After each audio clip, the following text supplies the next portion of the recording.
मानगोनां रायजो राजा नोंथांमोन, दतमा समस्तियाव मानगोनां राजु कुमार नार्जारिनि दैदेननायाव परिबर्तन जात्रा 96 किल'मिटार माने 100 किल'मिटार थाबायनानैनो एकदम थाबाय माने बे दतमा समस्तिनि सिङाव दतमा कनस्टिटुवेन्सि सिङाव माने बे बर' एलेकायाव बर'नि ओनसोलाव बर'फोरनि ओनसोलाव गामियाव माने मा जेंना दं मा माने उसुबिदा दं दा बेखौ नायथिंबाय रायजो राजा नोंथांमोन।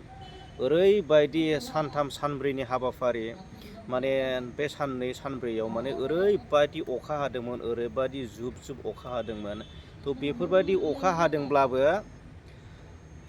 बिथांमोना माने बे परिबर्तन जात्राया माने जेरावबो थाबथायाखै रायजो राजामोन आरो जोबोद खस्थ' खालामदों। मानोना रायजो राजाफोरनि जिथु गामि ओनसोलाव माने मा आंखाल दंमारो थ' बिथांमोना नुनो मोनबाय। थ' गोबां आंखाल दंमारो रायजो राजा नोंथांमोन। मानोना बबेबा जायगायाव माने दालाङानो गैया, बेफोरबायदि माने जेंनाजों मोगा मोगि जानो गोनां जादों, दैसा बारनो गोनां जादों। थ' बेफोरबायदि खोथाफोरखौ फोरमायदों रायजो राजा नोंथांमोन। थ' आरो गोबां माने सोलायनांगौनि, डेभेलप जानांगौनि गोबां माने गोनांथि दं आरो मावनो गोनां दं माने।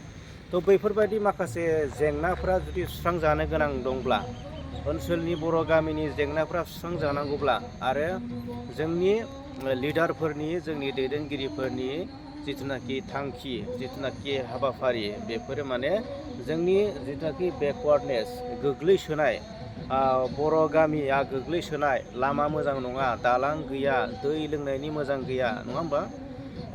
बेनिफ्राय आरो रांखान्थि बेबस्थाफोरा मोजां नङा दिनैसिम माने बर'नि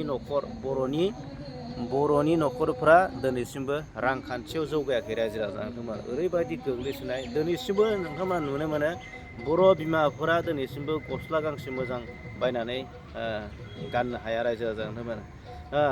गोजां बोथोराव जेकेट गांसे, सुइटार गांसे बायनानै मोजाङै बायनानै गाननो हाया रायजो राजा नोंथांमोन। थ' बिमा बिफाया गाननो हायाब्ला बै गावनि गथ'फोरनो मा मोजां ड्रेस बायनानै होगोन रायजो राजा? ओरैबायदि अबस्था गाज्रि जाना दं। दा बेफोरखौ जुदि सुस्रांनांगौबा जोंनो मोजां दैदेनगिरि, मोजां लिडार, माने रायजोनि सानग्रा, ओनसोलनि सिन्था खालामग्रा, बर' दुखिया रायजो राजाफोरनि थाखाय सिन्था खालामग्रा, सानग्रा, बेबादि जोंनो मोजां लिडार नांगोन। दा जोङो दतमा समस्तियाव फैबाय थानाय जिथुनाखि बिधान सभा, बे बिधान सभायाव जोङो नायबाय, खोब मोजां लिडार जोङो सायख'नानै मोनबाय नोंथांमोननि थाखाय। मानव गेदेर राजु कुमार नार्जारि बिथाङानो जिथुनाखि रबिराम नार्जारिनिख्रुइ माने साबसिन जागोन रायजो राजा नोंथांमोन। मानोना रबिराम नार्जारिया दिनै गोबां MLA जाबाय, गोबां माने MP जाबाय, गोबां EM जाबाय, नाथाय दिनैसिमबो माने बर' ओनसोलनि जिथु माखासे समस्तिनि माखासे जेंनाफोरखौ बिथाङा सुफुंनानै होनो हायाखै। थ' माखासे गोबां खामानि मावनो गोनां दंमोन, जेरैबायदि खामानि जानांगौमोन बेबायदि जायाखै। नाथाय गावनि माने पकेटनि गावनि थाखायल' बिथांमोनखौ जों मावनाय नुदों। थ' बिनिखायनो नोंथांमोना नोंथांमोननि समस्तियाव गोदानै माने एकदम फ्रेश माने सासे बिजाथि मोनदों, बेनो जादों मानगोनां राजु कुमार नार्जारि। आरो नोंथांमोननि थाखाय 100% खामानि मावगोन बियो फोथायनाय दं। आरो बिनिखायनो नोंथांमोना फैबाय थानाय 2022 मायथाइनि जिथुनाखि MLA बिसायख'थि, बे MLA बिसायख'थियाव नोंथांमोना राजु कुमार नार्जारि बिथांनोनो जाहाथे नोंथांमोननि बेसेन गोसा भटखौ जाहाथे नोंथांमोना बिथांनो होनानै जाहाथे नोंथांमोना बिथांखौ देरहासार खालामो। जाहाथे नोंथांमोननि बे दतमा बिसायख'थिनि सिङाव थानाय जे बर' गामिफ्रा जाहाथे सिगांनिख्रुइ आरो साबसिन जागोन बेखौ आसा फारिदों। मानोना जाय सिगाङाव MLA जाखांबाय, जाय सिगाङाव EM जाखांबाय, दा बिथांमोना नोंथांमोननि खामानिखौ मावनायमोनब्ला नोंथांमोननि बे ओनसोला बेबायदि माने गोग्लैसोनानै थानाय नङामोन।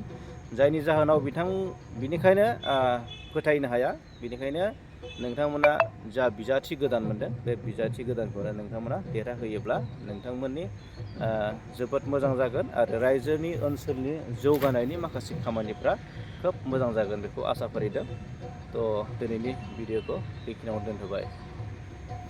जै जाथों। दे आब' दे औ दे